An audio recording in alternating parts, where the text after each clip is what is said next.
একসময় বাংলাদেশকে ভাবা হতো কেবল সস্তা শ্রমের একটি ফ্যাক্টরি হাব, যা চাহিদা মেটাতে ব্যস্ত এক উৎপাদন যন্ত্র। তবে সময় বদলেছে।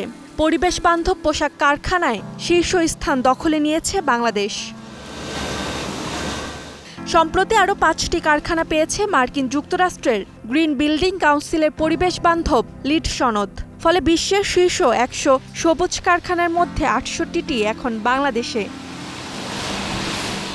বাংলাদেশে এখন মোট ২৫৮টি পোশাক কারখানা লিড সনদপ্রাপ্ত। এর মধ্যে রয়েছে ১০৯টি প্লাটিনাম এবং ১৩৩টি গোল্ড সনদপ্রাপ্ত কারখানা।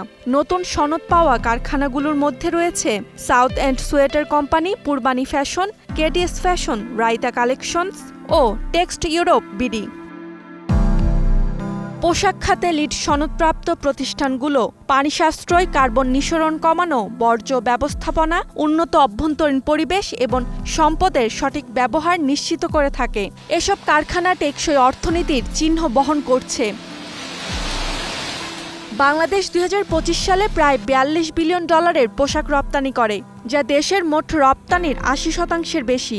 সনদপ্রাপ্ত পরিবেশ বান্ধব কারখানাগুলো রপ্তানিতে কিছুটা অগ্রাধিকার পেলেও এসব অর্জনের পেছনে মালিকদের খরচ একটু বেশি হয়। তবে অনেক ক্রেতারাই বাড়তি এই দাম পরিশোধ করতে চান না বলে অভিযোগ কারখানা মালিকদের।